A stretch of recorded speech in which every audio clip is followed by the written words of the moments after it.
क्या दिन थे जब संसद में देश का बजट पेश होता था तो देश की सड़कें ठहर जाया करती थीं। रेल बजट पेश होता था तो लोगों की उम्मीदें रेल के डिब्बों की तरह पटरियों पर दौड़ने लगती थीं।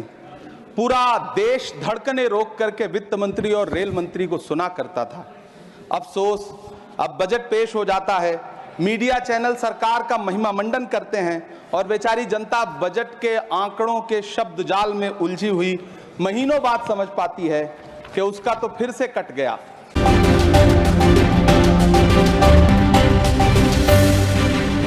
नमस्कार, आप देख रहे हैं रब्सी लाइव न्यूज और मैं हूं आपके साथ निधि सिंह। संसद में बजट पेश होने के बाद पक्ष और विपक्ष की प्रतिक्रिया लगातार आ रही है। वहीं आपको बता दें, संसद शायर इमरान जी ने अपनी शायराना अंदाज में कहा कि कभी बजट पेश होता था तो देश थम जाता था और लोगों की उम्मीदें रेल के डब्बे की तरह पटरियों पर दौड़ती थी। लेकिन आज जब बजट पेश होता है तो मीडिया सरकार का महिमांडन करती है। फिर महीनों बाद जनता को समझ आता है कि उसे कुछ नहीं मिला। पहले यह सरकार अमृतकालीन बजट पेश करती थी, अब इसे तुष्टीकरण बनाम संतुष्टीकरण का बजट बताया गया है।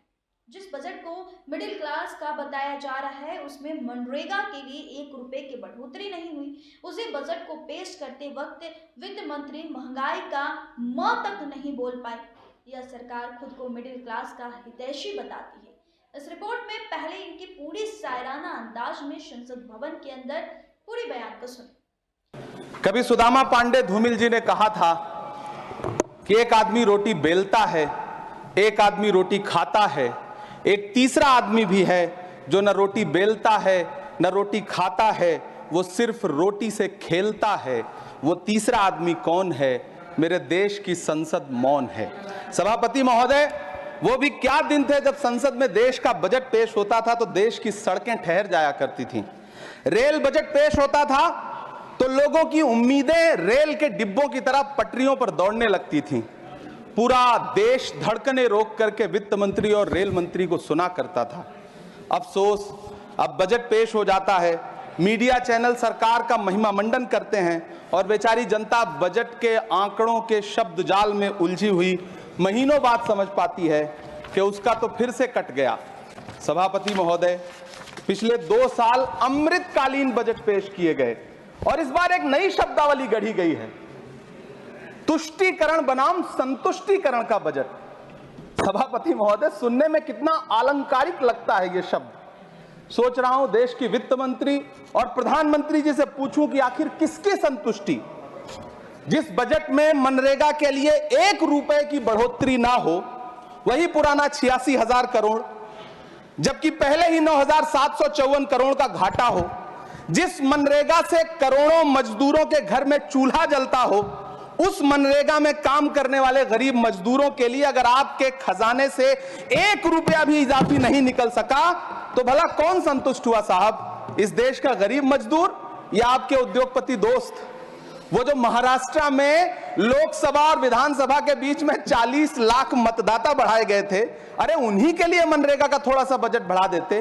क्या उसमें मनरेगा का एक भी मजदूर नहीं था? 40 लाख लोगों में सारे के सारे 12 लाख की छूट वाले से आगे के लोग थे। सभापति महोदय, कल जब वित्त मंत्री जी देश की संसद में भाषण दे रही थी तो वहां मुंबई में कोई गरीब इंसान जब अपनी जेब टटोल करके अपनी मोटरसाइकिल में 1 लीटर पेट्रोल भरवा रहा था तो उस पेट्रोल की कीमत थी 103 रुपया प्रति लीटर। आखिर इतना महंगा पेट्रोल डीजल खरीद के कौन संतुष्ट हो रहा है? इस देश के गरीब लोग या फिर सरकार के चहेते धन्ना सेठ?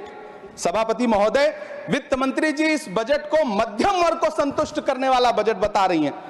अरे मैडम, हम आप यहां पर बैठे रहते हैं और वहां बाहर इसी दिल्ली में 1 लीटर दूध, चाहे वो अमूल का हो या फिर मदर डेयरी का हो, उसकी कीमत 73 रुपए लीटर है। इतना महंगा बेच करके कौन संतुष्ट हो रहा है? गरीब जनता या आपके धन्ना सेठ दोस्त? सभापति महोदय, इस सरकार का बाजार और महंगाई पर कोई नियंत्रण नहीं रह गया है। चाहे देश में लहसुन 400 रुपए किलो बिक जाए, टमाटर 100 रुपए किलो बिक जाए, प्याज का दाम सुनकर आंखों में आंसू आ जाए, लेकिन वित्त मंत्री महोदया बजट में महंगाई का मां भी नहीं बोलती हैं। बच्चों की किताब और पेंसिल तक पर टैक्स लगाने वाले सरकार से मैं पूछना चाहता हूं कि आप मध्यम वर्ग का हितैषी बताते हैं खुद को, तो शर्म नहीं आती है? खुद को धार्मिक कहने वाली सरकार भगवान श्री कृष्ण के प्रिय खाद्य पदार्थों दही और मक्खन तक पर जीएसटी लगाती है और बात करती है मध्यम वर्ग की हिमायती होने की। जिंदा रहते हुए जनता से हर चीज पर टैक्स वसूलने वाली ये सरकार कम से कम मरने पर तो लोगों को बख्श देती, लेकिन नहीं, वहां भी लूटना है। अंतिम संस्कार के सामान, अगरबत्ती, धूप बत्ती, केवड़ा जल, चंदन पाउडर, जौ, बताशा, काला तिल, पंचरत्न, कपूर और कफन तक पर टैक्स लेने वाली ये सरकार किस मुंह से खुद को मध्यम वर्ग का हितैषी बताती है? कौन सी संतुष्टि, किसकी संतुष्टि? कदम कदम पर टैक्स देकर लुटने वाली जनता की, या फिर जनता से टैक्स वसूल करके धन्ना सेठों का खजाना भरने वाली सरकार की? किसकी संतुष्टि? सभापति महोदय, 18 अगस्त 2015 आरा का बिहार का ऐतिहासिक मैदान, सजा हुआ मंच, हजारों की भीड़ और सामने खड़े हुए देश के प्रधानमंत्री का भाषण। बिहार के भाइयों बहनों, आज मैं बिहार के लिए पैकेज की घोषणा कर रहा हूं।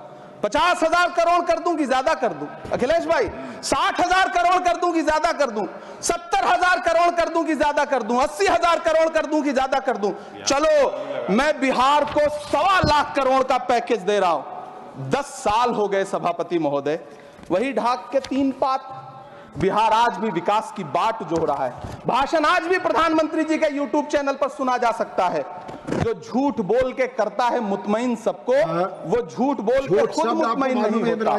सभापति महोदय, ये तो राहुल जी का असर है। कौन सा शब्द सर, कौन सा शब्द? झूठ। झूठ, ठीक है सर, मिथ्या बोल करके। जो मिथ्या बोल के करता है मुतमईन सबको, वो मिथ्या बोल के खुद मुतमईन नहीं होता। ये राहुल जी का असर है। जो मखाना बोर्ड की घोषणा हुई, अखिलेश जी आपको याद होगा, भारत जोड़ो न्याय यात्रा में 30 जनवरी 2024 को बिहार के रंगभूमि मैदान में राहुल गांधी जी का पूर्णिया में भाषण था और उसमें मखाना को लेकर उन्होंने आवाज उठाई थी।